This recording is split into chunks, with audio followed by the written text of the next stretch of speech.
am sure that most problems can be solved through ordinary communication. Just sit down and talk. If I don't like something or something bothers me, I will always say it and will not be silent, which cannot be said about my wife, who did not try to talk to me 20 years ago. This is why my marriage collapsed in one day at 9:30 that Thursday morning. I, Tony, was headed home to check if I'd forgotten my phone. It wasn't in my office, and I'd already searched the car. This was my last hope. I had a meeting scheduled with Dave McGregor that afternoon, and if it went well, the commission on that contract alone could be worth thousands. We were a local, competitive, and reliable option, practically guaranteed the business, unless I managed to upset the owner at the 11th hour. Dave had mentioned he needed to address some family issues first and instructed me to reach out to him on his private number to finalize the meeting details. Unfortunately, that number was only saved on my phone, so finding it was crucial. As I drove, I sang along to a Santana song playing through my car's media system from my USB playlist. Although the Zombies originally performed it, I favored Carlos's rendition. It felt smoother to me. Do you have faith in destiny? I didn't used to. I found humor in the joke. 3 conspiracy theorists walked into a bar. You can't tell me that was a coincidence. Was it chance that I was still humming the last verse when I attempted to open the front door, only to discover it was locked? In that moment, I simply presumed she was in the garden. It wasn't common in our village to lock the door while we were inside, but if she was busy in the backyard, it could explain it. I retrieved my key, unlocked the door, and checked to see if Carrie had left my phone on the hallway table. It wasn't there. Suddenly, my smartwatch vibrated briefly, indicating it had connected to my paired phone. Thank goodness, now I knew it was somewhere in the house. I tapped the screen on my watch and selected Find. Almost immediately, an eerie female voice exclaimed, "I'm here," accompanied by a musical tone. I followed the sound into the living room, where the repeated message seemed to be emanating from an armchair. Of course. I had set my phone on the chair arm after finishing my coffee that morning, and it must have slipped into the gap between the seat cushion and the arm, unnoticed by me. Retrieving it with a sigh of relief, I quickly sent Dave a text message. "Dave, I trust all is well. Just inform me when it's convenient for us to meet. I can adjust my schedule easily. Tony." He responded almost immediately, stating that a family emergency required him to travel north for a while. He needed to leave first thing tomorrow. He suggested meeting tonight at the King's Oak Hotel at 7 to discuss terms over drinks, his treat. "Certainly," I replied. "I'll see you there." With my schedule now arranged, I went to find Carrie to inform her that I might have inadvertently disrupted any plans she had made for our evening. However, she was nowhere to be found, neither in the house nor the garden, despite today being designated as housework day. As I entered the kitchen, I noticed the sheets on the line, indicating that she had already stripped our bed and washed the linen. Shrugging, I decided to call her phone. A fleeting realization crossed my mind. I hadn't seen her car parked on the street either. She gasped for breath as she finally picked up. "Hey, love, is everything okay?" she inquired, clearly concerned by my unexpected call.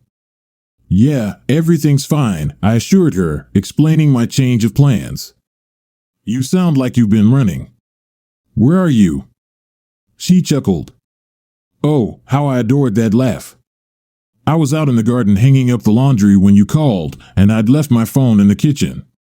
I had to rush inside to answer before it went to voicemail." Her explanation was so sincere, so believable, that I found myself glancing around the kitchen, half expecting to see her there with me. "Sorry to interrupt your chores," I muttered. "Anyway, I've got to run. Talk to you later."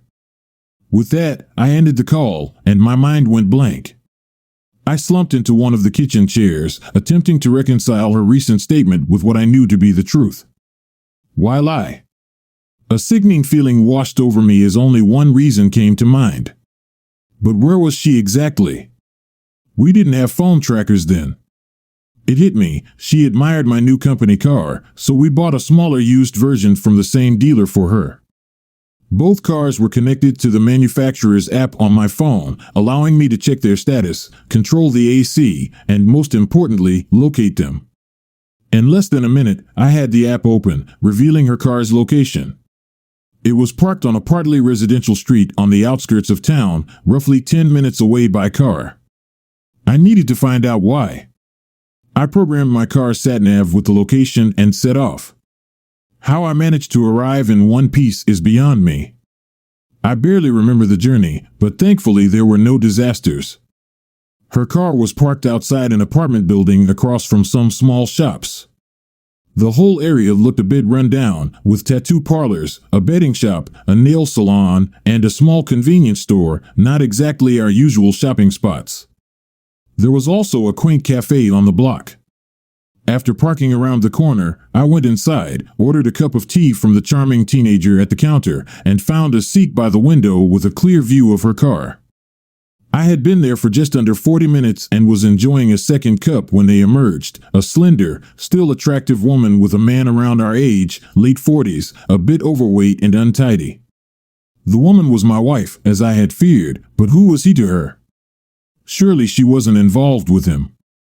That notion was shattered when she let go of his hand and kissed him, a lover's kiss, dispelling any doubts. She undoubtedly had just cheated on me with him. After she had broken free, gotten into her car, and driven away, I glanced at my phone. The video had captured every moment. Standing up, I made my way to the cafe door, planning to trail him back to his building. However, he opted to cross the road toward the shops instead. Taking a moment's pause, I stepped outside just in time to witness him entering the small store. I followed suit, still clutching my phone. The cashier attended to a customer while my target browsed the chiller cabinets. Positioning myself by the magazine rack opposite the counter, I aimed my phone's camera at him, recording video all the while, pretending to be engrossed in a phone call. As he approached the counter, I kept track of him, seemingly browsing the magazines on the rack. The conversation between him and the cashier turned out to be both informative and unpleasant. "Good morning, Kyle," the cashier greeted him. "Brunch?" The cashier grinned, showing a package of bacon and a loaf of bread. "Leave me alone, Tris," my wife's lover retorted without much enthusiasm. "My ex ran an Early's to grab a quick snack, so I'm starving." "We need to make up for the loss of protein," he joked, pointing to the bacon. "Do you think this is going to be a normal thing?" the cashier asked, not showing much interest. "She's fine so far, but I'm sure the new girl from the coffee shop will be more suitable. A couple of weeks will pass, and the novelty of the relationship with the ex will pass." He made a dismissive gesture. They both found it funny, but I kept a neutral expression on my face. It seemed like I was engrossed in watching magazines. Ironically, one of them, entitled How to Deal with Divorce, caught my attention. It seemed like the universe was mocking me today. However, on a sudden impulse, I grabbed it and put it on the counter when Kyle came out. "Is this for you?" Tris, now familiar to me, asked somewhat sympathetically. "More for my wife," I replied. "I think she might need it soon." She shrugged, looked through the magazine, took the money from me, and I dropped the change into the donation box. There may be something good on this terrible day too. I observed Kyle entering the building across the street and casually followed suit. After scanning the names on the intercom, only one stood out, K. Bennett. I snapped a photo. My phone was definitely proving useful this morning. Concluding that there was nothing more to accomplish there, I headed back to the car to contemplate how to handle my crumbling world. At the corner, I paused and retraced my steps to the cafe. Only 2 tables were occupied, both tucked away in the corners. Leaning in, I spoke discreetly to the waitress who had served me. "Do you happen to know a guy named Kyle?" I inquired in a hushed tone. "He lives in an apartment across the street." "The obnoxious one," she replied, making a face. "Dresses like he just stepped out of an orphanage, but acts like he's the ultimate catch for every woman out there." I knew we were on the same page, so I brought up the video from the store and handed her my phone. "Hit play," I suggested. Her lips pressed together tightly as she listened to Kyle detailing his plans for Triss.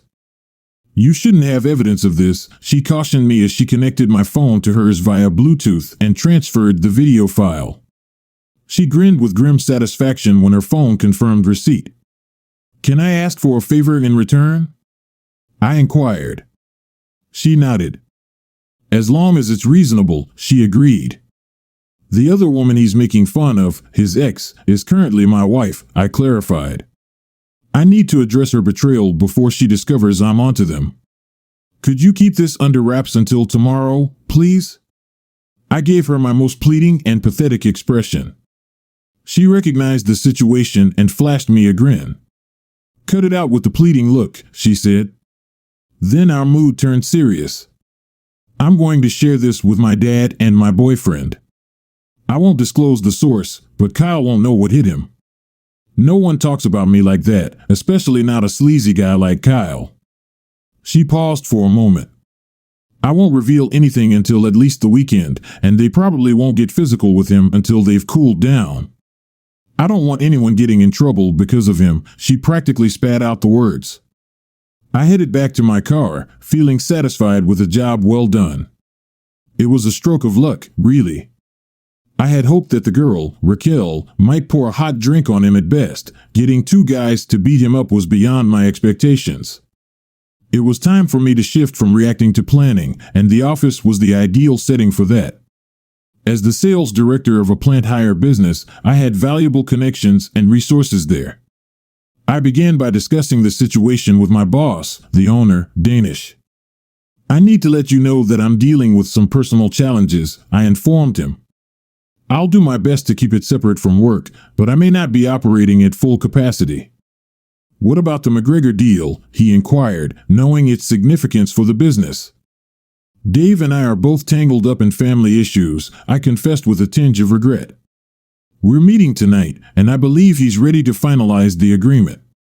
Danish was understandably pleased. McGregor's growing construction business presented a significant opportunity for us. "I don't want the commission, boss," I said through clenched teeth. "Carrie has been unfaithful to me. I'm not sure for how long, but once is more than enough.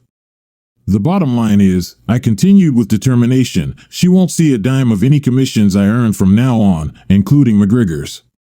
Danish paused to consider. "I'll have a word with my brother. You know he has a creative approach to accounting, and as long as we ensure the tax obligations are met, it's within our discretion how and when we compensate you." Sanjeev, his brother, also served as our finance director. Returning to my office, I felt content that the matter had been settled. Upon reflecting on my finances, oddly enough, I found myself disinclined to do anything further. Attempting to manipulate funds would only reflect poorly on me in the event of separating our lives. If Carrie chose to engage in games, I would play along. If she acknowledged the consequences of her actions with Kyle, I would be reasonable. Not overly generous, mind you, but reasonably so. Well, somewhat reasonable at least. I would endeavor to appear as such. Despite my lack of appetite, I asked Claire, our sales admin, to pick up a sandwich for me when she went to the local takeaway for her lunch. I usually enjoy the food from there. To this day, I still don't know what I ate during that lunchtime.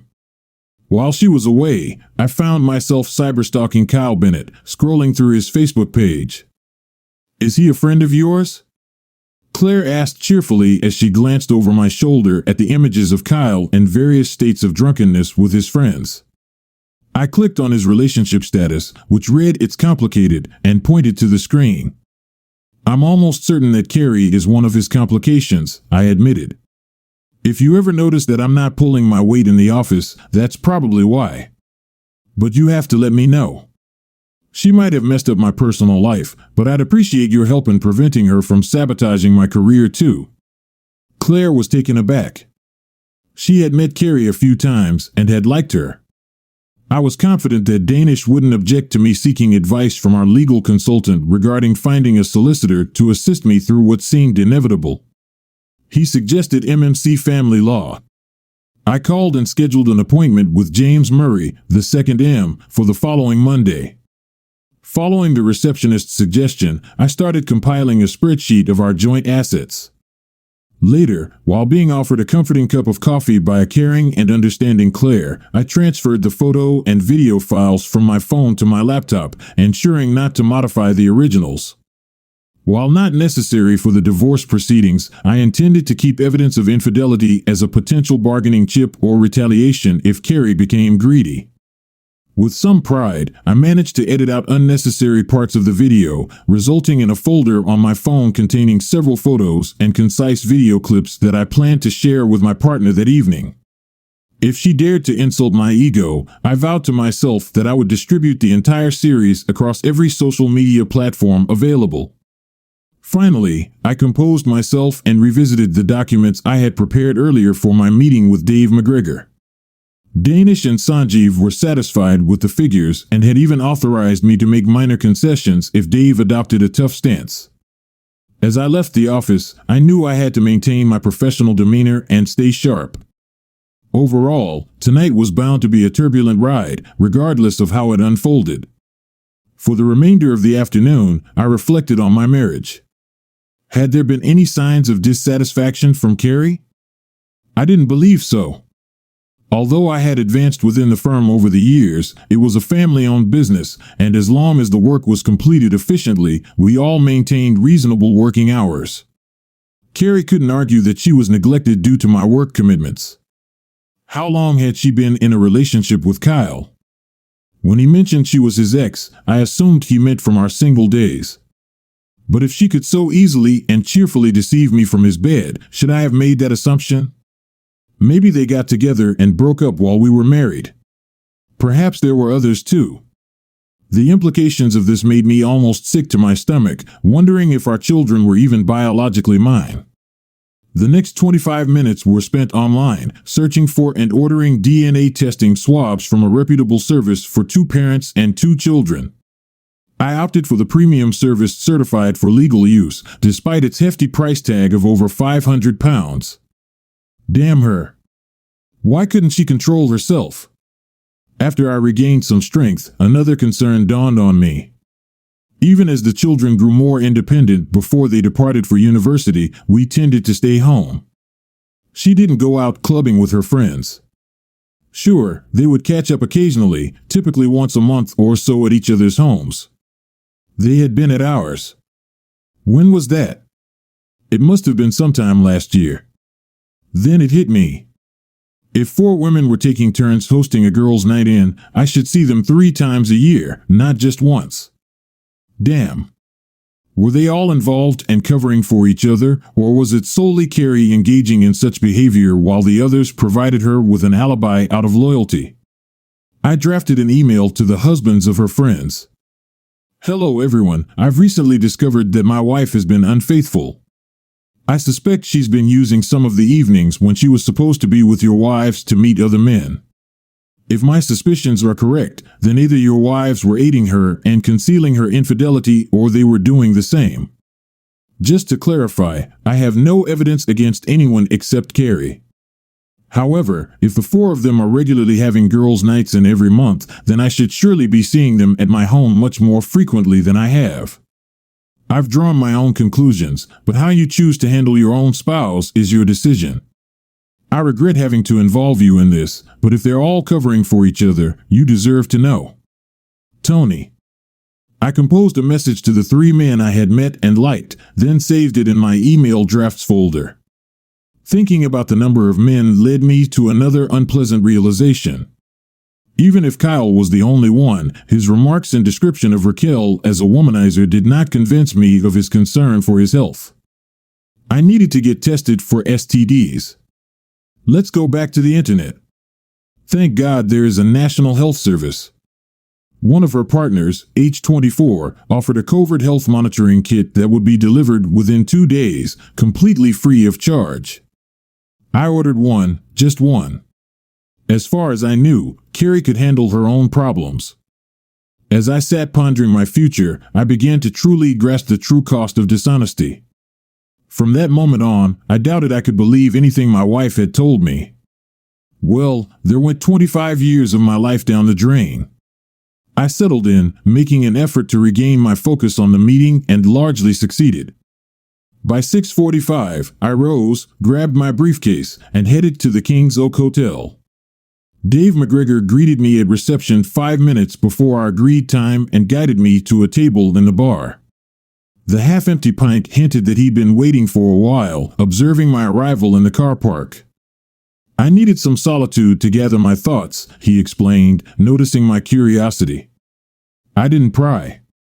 What would you like to drink? He inquired. I was about to decline, but he preempted me with a gesture. I understand, he cut in. It's customary for you seeking my business to ply me with drinks and meals, even more so if you believe it will sway the deal. And if that's the sort of person you think I am, he smiled somewhat tiredly, you didn't play games with me. You presented your service options and prices up front. That's how I conduct business, and I appreciate it, especially now. Thank you, Dave. In that case, I'll have a whiskey. A blend will do with 1 ice cube, thanks again. He motioned to a waiter and ordered 2 Glenfiddichs on the rocks, just 1 cube. The waiter acknowledged and went to fetch it. I glanced at Dave with curiosity. You seem as weary as I feel, he remarked. Let's get through the business first, then we can commiserate, he chuckled wryly and observed as I pulled out the paperwork from my briefcase. I handed over the latest agreement we had finalized in his office the previous week, equipment maintenance, operator availability, fuel price adjustments, the works. He skimmed through it. You are aware this needs to go through the lawyers? Absolutely. Trust but verify, I responded. I'd have been surprised if you didn't insist on it. Did Danish leave any room for negotiation? He inquired. A little, I confessed. Here's the deal, he proposed. We accept this as is, with the understanding that we're mature enough to honor the spirit of the agreement rather than enriching lawyers by quibbling over technicalities. I agreed, emphasizing that our priority would be adhering to legal requirements. We were not willing to risk facing legal consequences for overlooking health and safety regulations. He shared our concern, and we resolved the matter informally with a handshake. All right, Tony, he said, relaxing in his seat. You seem pretty down. Anything bothering you? Need someone to talk to? I shook my head. Earlier today, I caught my wife in a lie. When I confronted her, I saw her leaving another man's apartment. I overheard him boasting about a quick encounter with his ex, I confessed, my voice wavering. Her deception was so effortless that now I question everything she's ever told me, I admitted, lifting my gaze from my drink. 25 years of hollow words, I added, taking a sip of my scotch. Damn, he cursed sympathetically. That must have been painful, he acknowledged, reaching for his glass and leaning back. I have to fly to Inverness tomorrow morning, he continued, taking a sip of his own drink.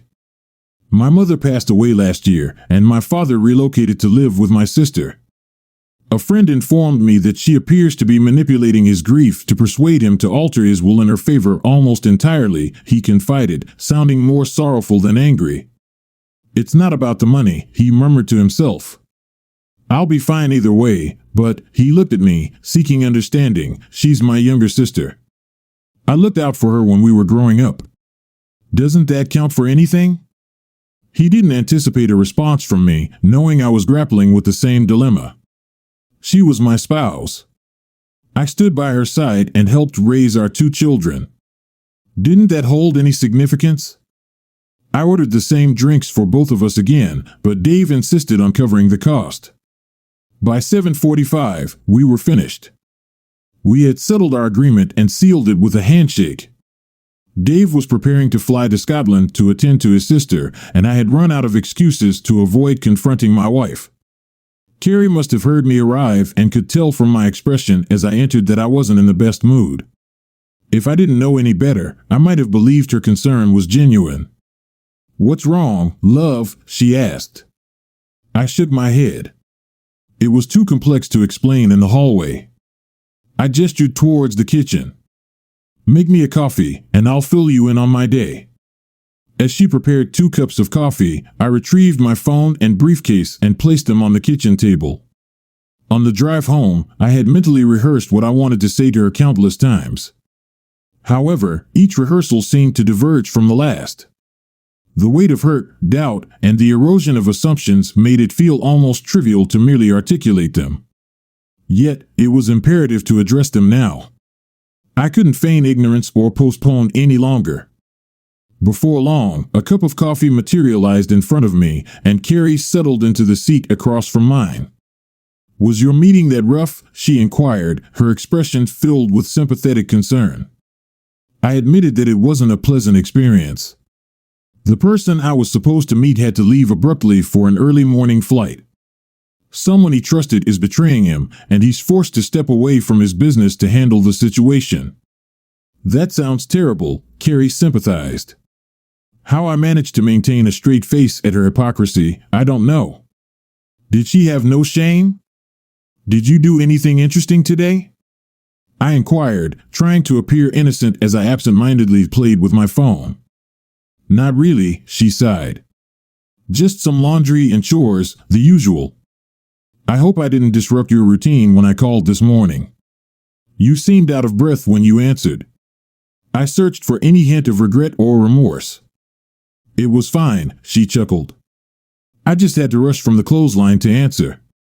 No indication of guilt or embarrassment whatsoever. If I hadn't been standing there in the same kitchen alone just 10 hours earlier, I might have believed her. I cooled my coffee with a puff and took a sip. "That's what confuses me," I remarked. She furrowed her brow in response, prompting me to elaborate on my confusion. "Kyle lives on the second floor. He doesn't have a garden, so where were you?" Her expression turned flustered. "I meant our garden." "Who's Kyle? Are they even mine?" I blurted out, my thoughts scattered. "Are what yours?" "Kyle, your ex, don't you remember him?" "Tony, we've been married for over 25 years. I don't remember everyone I ever dated." "I certainly don't recall anyone named Kyle," she sounded less sure now. "Maybe you dated him after we were married. You both worked for the same company, and it's on his social media around the time you got pregnant with Amy." She looked offended. "I never dated anyone after we were married. So just sleeping with them doesn't count?" I asked for clarification, earning nothing more than an offended glare. I tapped my phone and showed it to her. "Your car was parked this morning 5 miles away while you were doing housework." She began to speak as I swiped the screen. "You're bidding Kyle a warm farewell." She gazed at the image, seemingly attempting to craft a plausible explanation.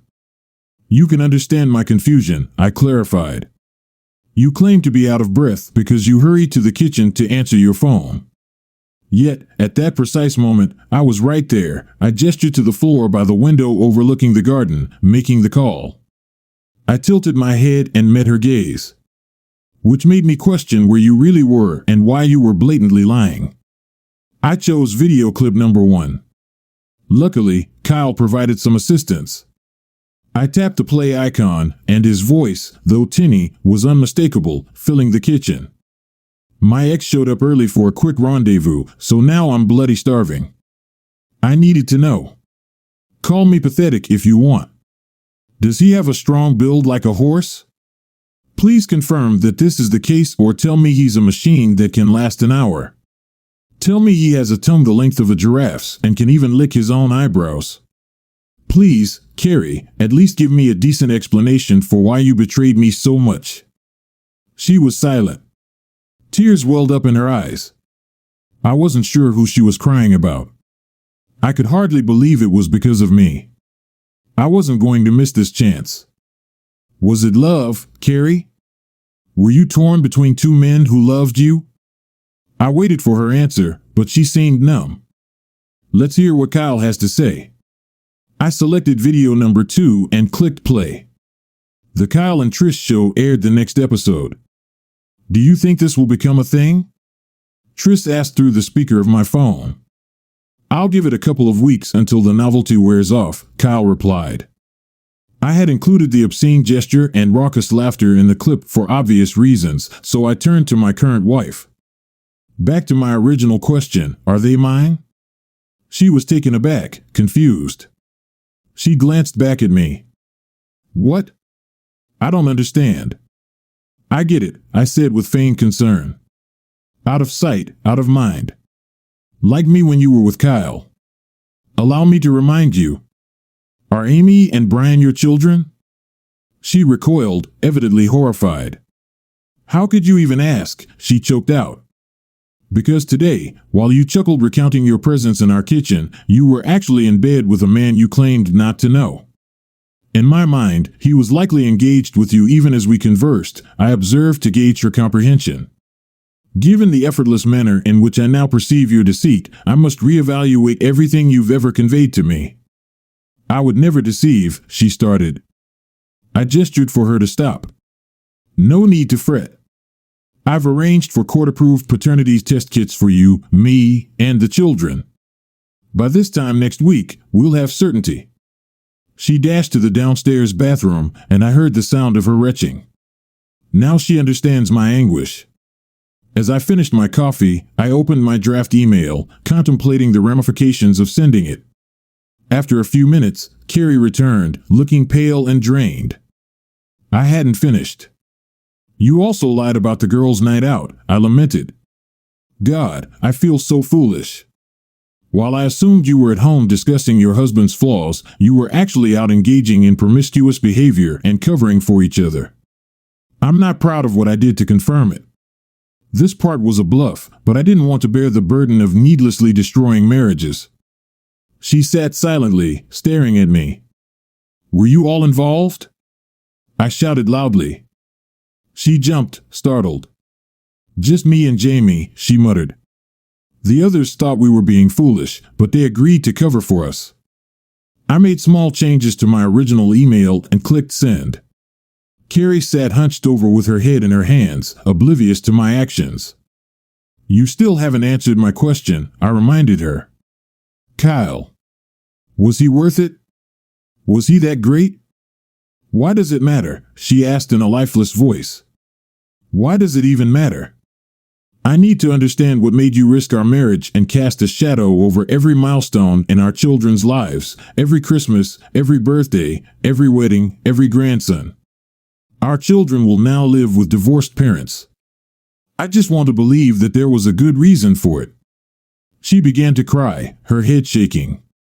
No, it wasn't like that at all. I was just trying to be someone I'm not. Kyle was simply there. What about Jim's husband? I inquired. How will he react? And the other men? I pressed on.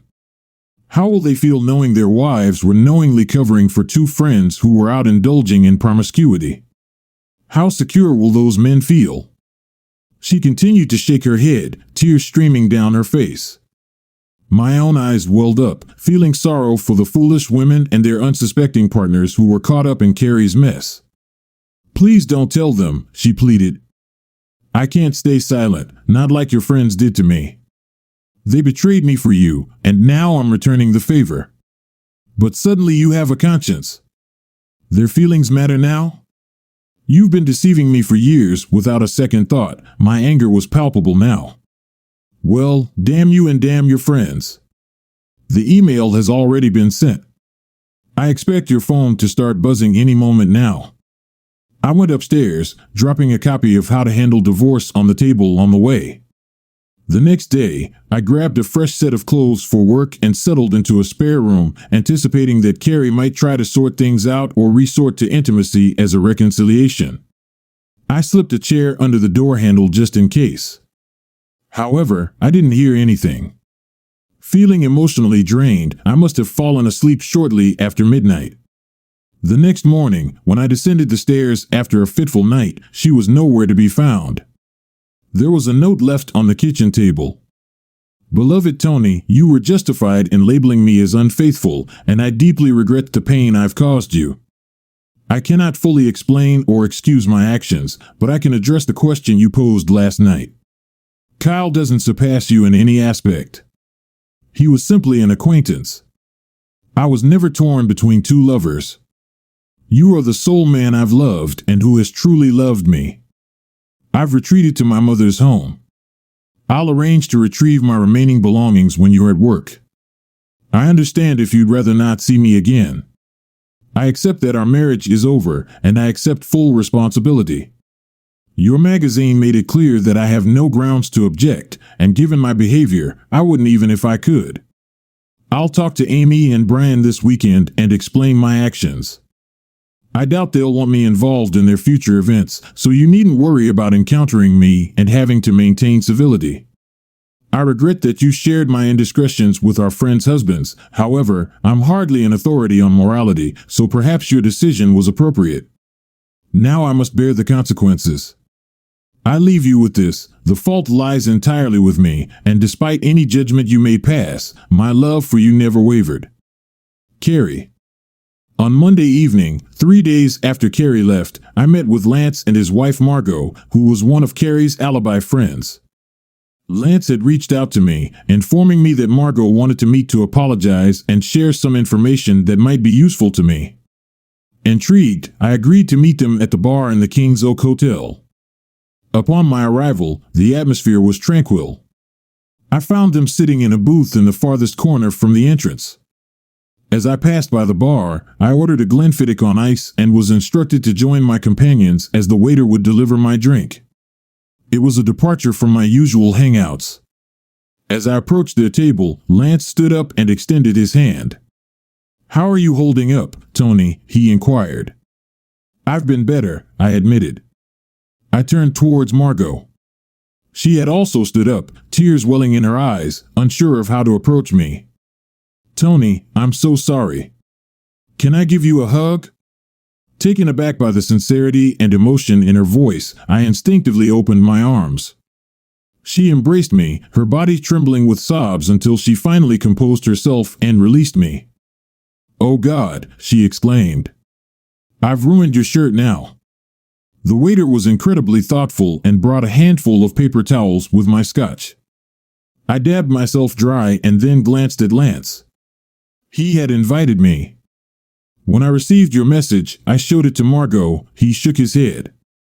She burst into tears, and it took nearly an hour for her to regain her composure.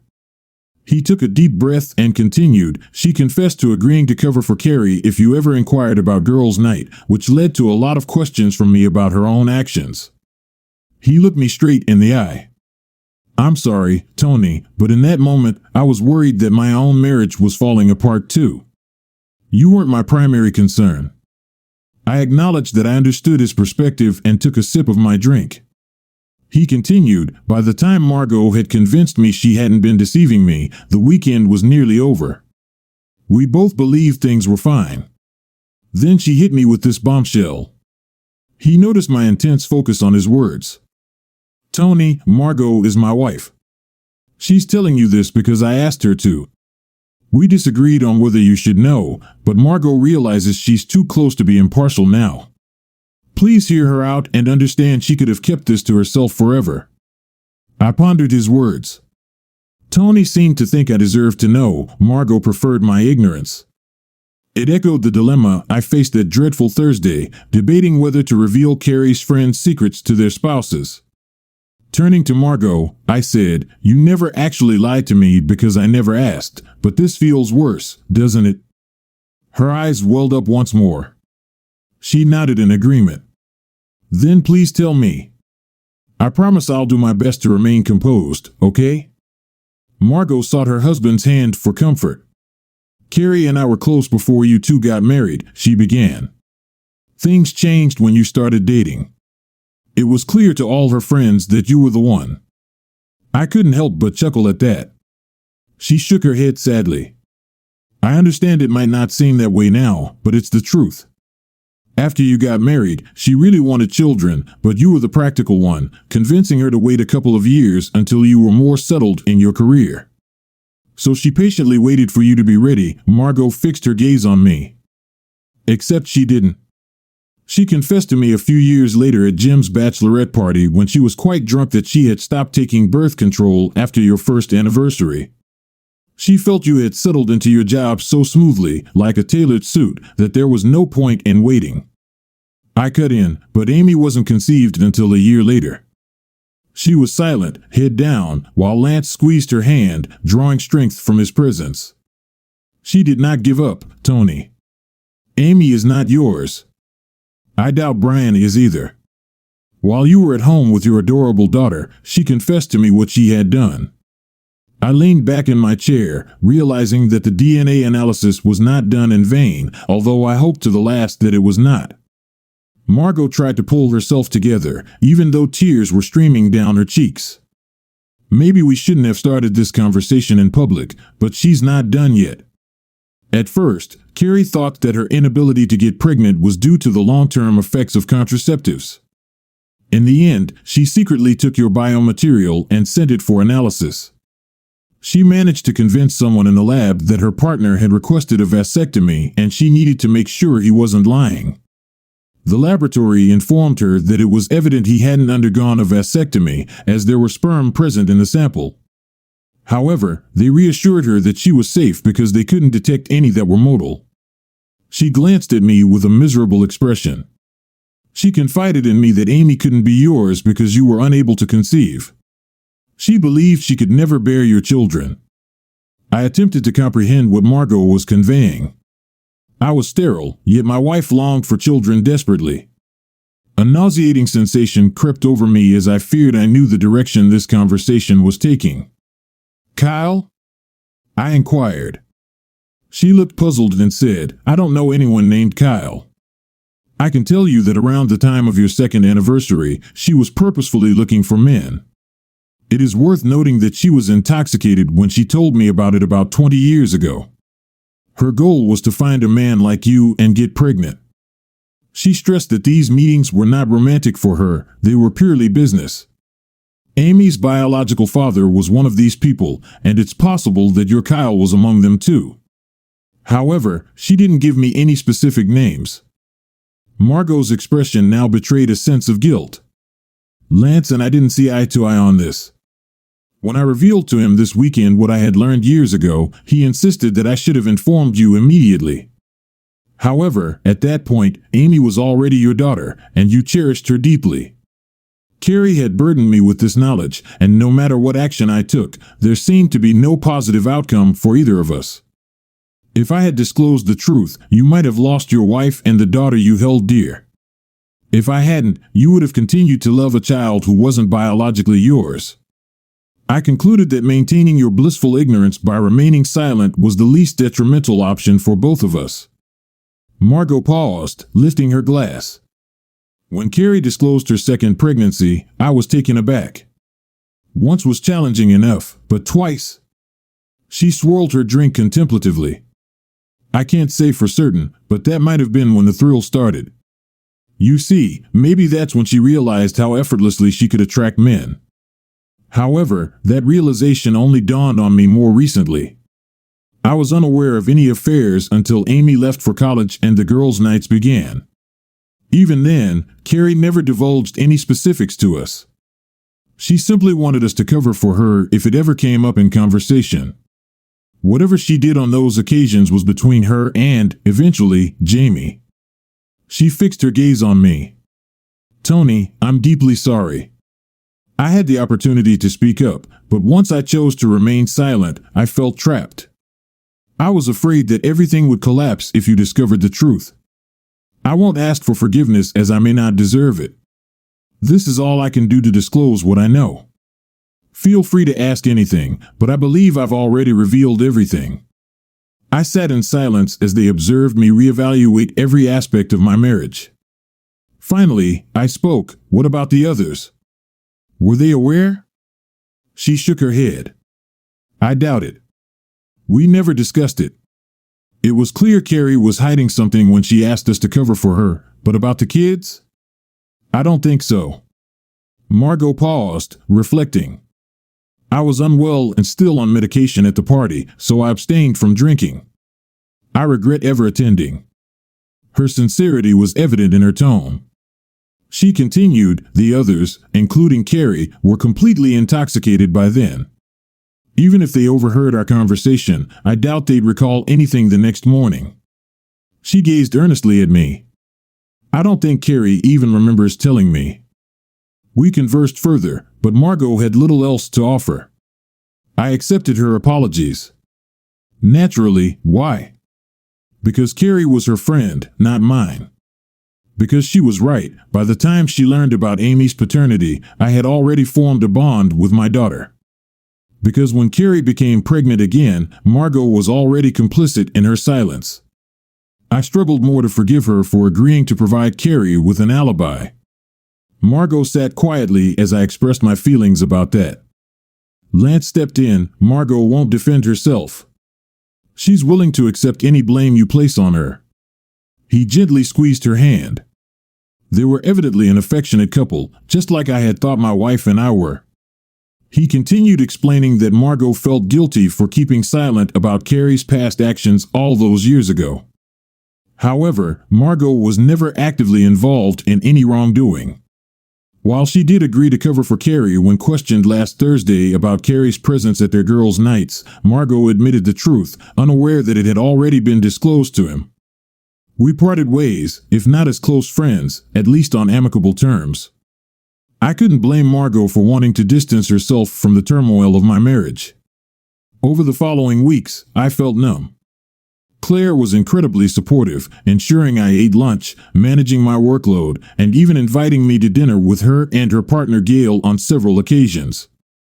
An email from SH24 confirmed I was free from any STIs, which brought relief, but I couldn't muster any gratitude toward my wife for sparing me that humiliation. It shouldn't have been a concern in the first place. In the end, the DNA test results confirmed Margot's account, as I had anticipated. Although it kept me up at night, I felt compelled to share the results with both kids so they could understand the reason for the test. Ignoring the situation was not an option. So what were the findings? Amy and Brian shared a mother but had different fathers, neither of whom was biologically related to me. Carrie chose not to provide her sample, likely foreseeing the inevitable outcome. At 22, Amy was the older of the two. It was a harsh revelation that my wife had been unfaithful throughout our marriage. Admittedly, my bond with the children became strained for a period. We treaded cautiously around each other, me fearing rejection as not their biological father, and them fearing blame for their mother's infidelity. A month following that dreadful Thursday, they returned home from their respective universities, and we engaged in a lengthy conversation to clear the air and come to an understanding. It proved challenging for all three of us. Amy, being a woman, could empathize with her mother's desire to have a child, although she recoiled at the method Carrie had chosen for conception. Brian, the impartial one, found himself conflicted as well. His mother's actions offended him deeply, yet without them, neither he nor his sister would exist. He grappled with reconciling his emotions regarding this matter. Despite the biological circumstances, they are my children. I raised them, and I cherish them both deeply, almost as much as I despise their mother. 11 months have passed since then. The divorce process was conducted with almost clinical precision. We split our assets, but I managed to keep most of the funds because she didn't mind. I'm not sure if the kids will communicate with Carrie. They've learned not to mention her name in my presence. I also severed all ties with her family, which is a pity because I used to get along well with her mother. Jamie's husband tried to reconcile, but even after therapy, he could not perceive his wife as the person he married. The divorce was more complicated, but now it's over. Allison, like Margot, managed to convince her husband that she was trying to reason with Carrie and Jamie but decided not to interfere further in this matter. She insisted that although she had never volunteered about Carrie and Jamie's actions, she would have told the truth if asked. She and her husband are still together, although he apparently insisted that she remove these two girls from their social circle. Oh yes, I almost forgot. About 8 months ago, I went to have lunch at a small cafe on the outskirts of the city. I was served by a charming young lady named Raquel. As she placed a plate of fried eggs and French fries in front of me, she casually mentioned the recent robbery. Apparently, a guy from one of the neighboring apartments was attacked and seriously injured. 2 guys were wearing masks. He was so shocked by this that he moved out after being discharged from the hospital. Raquel didn't seem too worried about his departure, and I just chuckled a little. I still meet Dave McGregor for drinks from time to time. It turns out that his sister suspected that her husband was going to leave her and decided to further influence her father's will. Dave smiled sadly when he shared this story with me. A stupid woman thinks that the business still belongs to her father. He is not as ignorant as she thinks and is well aware of her intentions. He keeps her on her toes, and in the end, she won't have anything beyond what she would have gotten anyway. He shook his head sadly. And yet she betrayed my trust, and all in vain. He paused, then raised his glass. For the trust we exchange, he said. Knowing glances, raising our glasses. Here, here. I am in my early 40s, a typically empty man. 2 children are studying at the university, and an ex-wife who seems to have disappeared into thin air. The last I heard about her is that she lives with her mother. My relationship with my ex-wife's friends is cool at best. Claire from the office mentioned that she knows several unmarried friends who would be interested in meeting me. I didn't take her gesture very positively. However, it brought a smile to my face, so maybe I'm finally on the road to recovery.